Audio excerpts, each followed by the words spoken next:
Hey everybody, it's Megan from What's for Dinner, y'all, and this is my very first What's for Dinner video. Today I'm going to share with you my first meal, which is the Santa Fe lime rice and crispy creamy chicken tacos. Both of these recipes are from Real Mom Kitchen, and I will leave those links down below. So first off, I'm going to cook up some chicken in the crock pot. I just find that that's a really easy way to cook and shred your chicken. And I'm also using this slow cooker Fiesta chicken seasoning packet. Now, in my opinion, the seasoning packet was not the best. I would follow the recipe and use the spices that she suggests, but I had this in my pantry and I just wanted to use it up while I had it. So I'm just sprinkling that over everything in my crock pot, and I'm going to set my crock pot to low, and I'm also going to set it to about 5 hours. And this is the time that works for me in my crock pot. I can leave it for longer if I'm not going to be at home, but I was going to be home this day, decided to check it at 5 hours, and it was at the perfect shredding ability at this time. So that worked out well for me. So once my chicken is ready at the 5 hour mark, I will go ahead and shred this up, and it will shred really easily if you're using your crock pot. Obviously, you can also cook this on the stove or in the oven too. Once my chicken is ready, I'm going to put it in a bowl and I'm going to mix it together with the cream cheese. And I'm just using some soft corn tortillas here, and I'm going to add a little bit of the chicken mixture on one half of that tortilla, just as much as your little heart's desires. And the recipe calls for some lime juice, and I actually did not have any lime juice.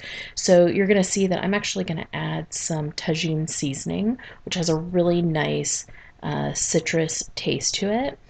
And that was a really nice addition. Again, I think if I had followed the instructions of the recipe completely, I wouldn't necessarily have done these extra steps, but sometimes you just have to work with what you've got. So I'm just folding that over and lining that up. And I'm just going to make as many as will fit on this pan. And I'm going to stick those in the oven at 425, and I baked those for about 15 minutes, and they were delicious. My next recipe is skillet cheeseburger pasta from budgetbites.com, one of my very favorite food blogs. And I'm just going to serve that up with a Caesar salad on the side. This was another delicious meal. I don't know that I've ever had a bad recipe from her website. So again, links will be down below. Your first step up is going to be to saute your onion in some olive oil and whatever ground meat you prefer. I'm using ground turkey. Ground beef would obviously work as well. And you're just going to cook that up until it's fully browned and your onion is soft and transparent. Next up, you're going to add some flour to your skillet, and you're going to let that cook down until the flour has kind of cooked off a little bit. You don't want it to have that flour taste left in there. And then once you've done that, you are going to add in some tomato sauce, some of your broth, and your pasta, and you're just going to stir that all up to combine. And then once you have everything in your pot, you're going to turn your heat up to medium high. You're going to let it come to a boil, turn the heat down, and then let it simmer. It took mine about 20 minutes to complete. And then once that has cooked up, you are going to add all of your cheese until it's melted into the sauce, and then you can serve it up. And I added some relish. There's everything combined together, and as I said, I topped mine with some relish per the recipe. Don't fight me on that one, it really is good. Our next dinner is not exactly the healthiest, but it is always delicious. And I made up some homemade mac and cheese, which I'm going to show you how I made that.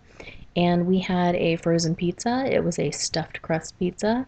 This was 3 meat, and you know, you really can't beat this on a quick night. Again, not exactly healthy. There's not a veggie in sight here, but sometimes that's what you're going for. So this is the pizza that we typically use. This is the DiGiorno cheese stuffed crust pizza in 3 meat. They also have it in Supreme as well. I prefer Supreme. Hubby prefers 3 meat, so we just kind of go back and forth there between those two. And let's get into the mac and cheese. So first off, I've got a pot of pasta just boiling up per package instructions. You can use whatever pasta shape that you prefer, whatever seems good to you. And then I also have some butter, flour, salt, and pepper in a separate pan, and this is going to be the start of my sauce here. So I'm letting that cook on the stove top until that flour, again, just like our last meal, has kind of cooked off that flour taste. Um, and that's going to be the base of our sauce. So at this point, I have added in some cold milk. You want to make sure that's cold so it's not, the texture doesn't get all weird when it blends with the flour. And this is going to create that sauce base, nice and creamy. You want to let that cook up until it is thick. I wouldn't let it get too terribly thick, but you know, you want it to be you don't want it to be runny before you add your cheese. So next up, we've added our cheese, and I'm just going to stir that in and let it melt down. And I used all cheddar for this mac and cheese, which was really good, but it was pretty rich. I would definitely use a combination of cheeses next time, just to kind of cut that one note cheese flavor. It is a lot. So I'm just letting that cook down here, stir that around until all that cheese is melted and you've kind of got a uniform color here. I think at some point I also add some salt. I didn't want to add that too much salt early, just in case the cheese upped the salt factor, which it typically will, depending on what cheese you're using. But I did end up adding a little bit of salt here as well, just to bring that flavor out a little bit. And next up, we are going to fold our pasta in and just let it melt up with all that cheesy goodness. Get it nice and combined, and then again, I serve that up with the pizza all ready from the oven, and it was a great quick weeknight meal. For our next meal, we did some brats out on the grill. You can tell we have not grilled in a while by the amount of charring that is on the bun and the brat here, but that's okay. I don't mind a little char. And I served this up with some corn casserole. And that recipe is from tastesoflizzietea.com for that corn casserole, and I'll link that down below. So I've got my veggies here in a bowl with some oil, salt, and pepper, and I also used this everything seasoning from Trader Joe's, and it's just kind of a good all-purpose seasoning there for the veggies. And I've got my brats ready to go. Anybody else with a glass top stove who just cannot for the life of them keep it clean? Anybody else? Just me? I hope not. So we've got the brats going on the grill here. Hubby cooked those up for me. This was kind of our opening night of the grill, so that was exciting.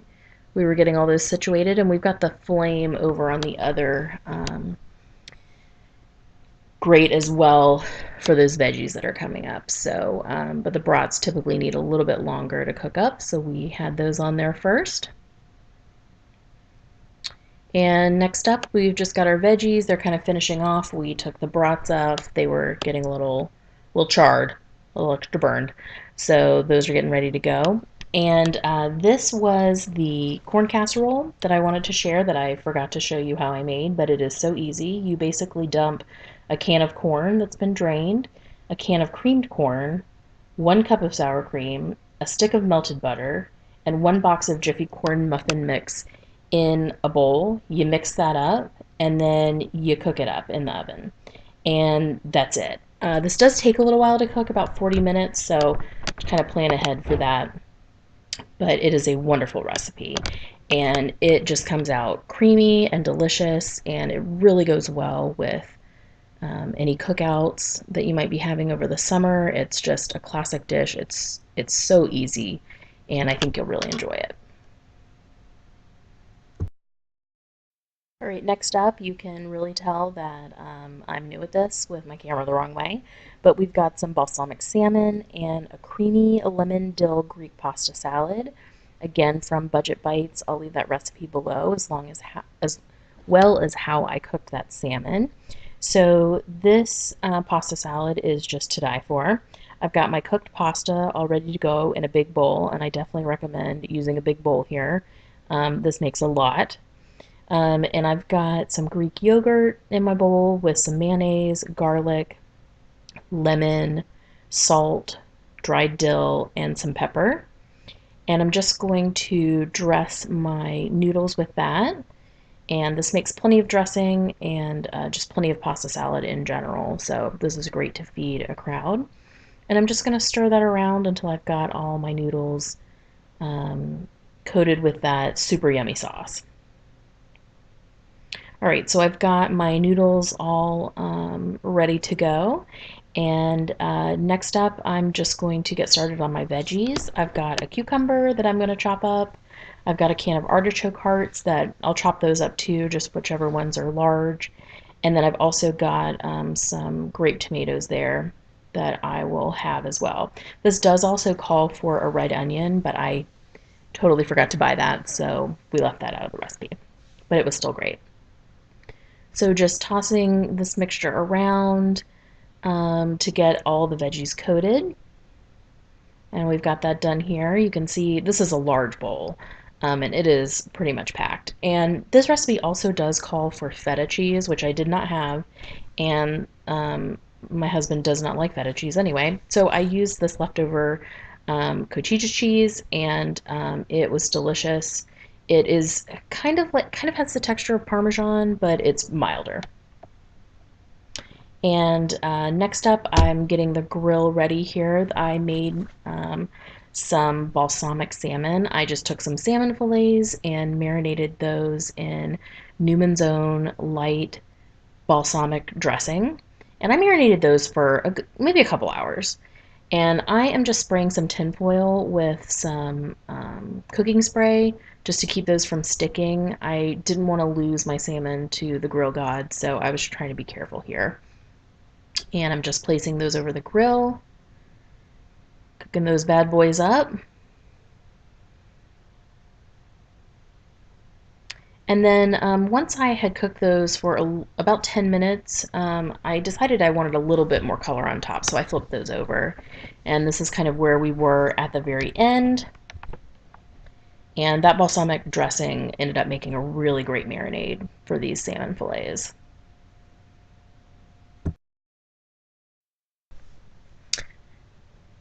So you'll see that I got some nice color on that top by flipping it, and these ended up being really great. I would definitely make these again with that same dressing.